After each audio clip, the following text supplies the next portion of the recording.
राज चलाई कारण राज चलाई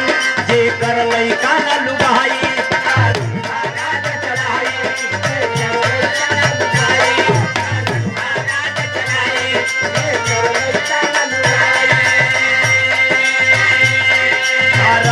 राज चलाई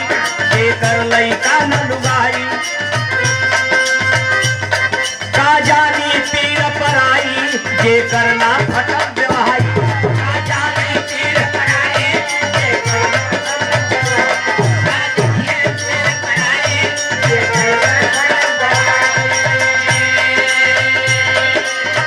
जोगी जी के मठिया धराए जई है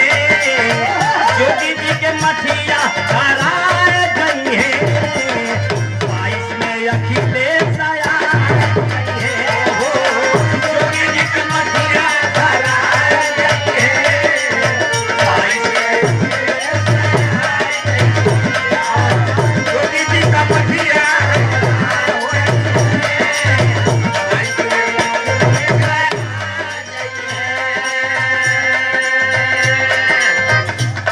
राजेश यादव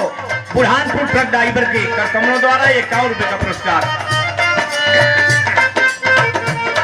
कारणुहा राज चलाई जे कर लइका न लुगाई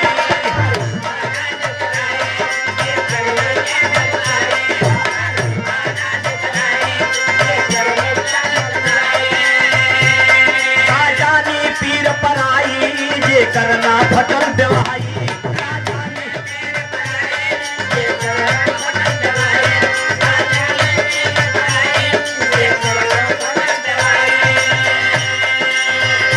अब की जोगी जी के मठिया धराए जई है जोगी जी के मठिया धराए जई है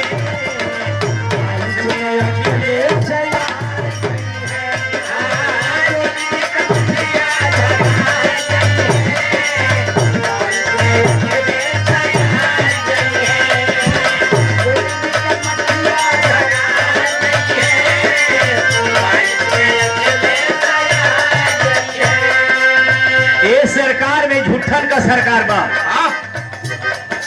घर घर जियो खाता खुलाए गल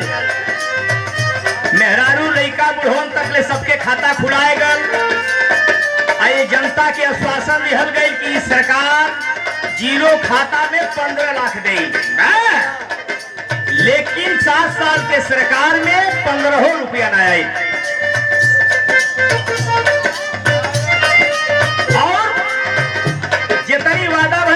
हो गई बढ़ल महंगाई बेरोजगारी भ्रष्टाचारी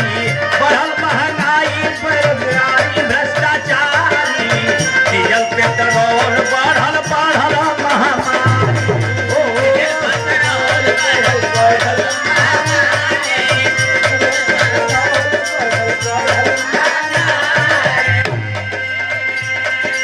सरसों तेला 200 रुपया पार जई है कब 200 रुपया सरसों का तेल ना निकाल सरसों तेल 200 रुपया पार जई है 22 में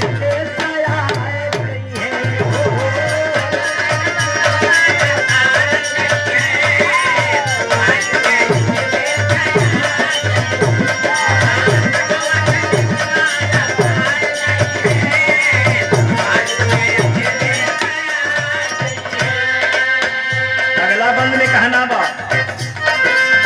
साइकिल निशानावा पे बटना दबाए दो साइकिल निशानावा पे बटना दबाए दो यादव अखिलेश जी के विजयी बनाए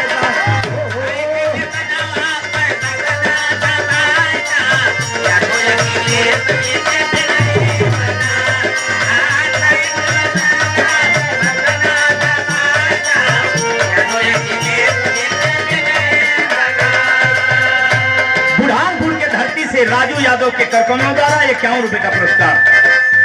साइकिल निशाना पे बटन दबाएगा यादव अखिलेश अखिलेश जी के मजबूत बनाएगा।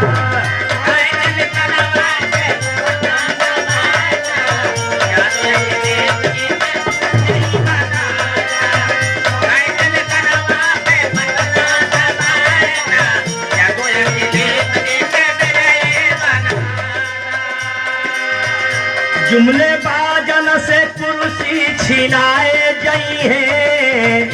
झूठे बाजन से कुर्सी छिनाए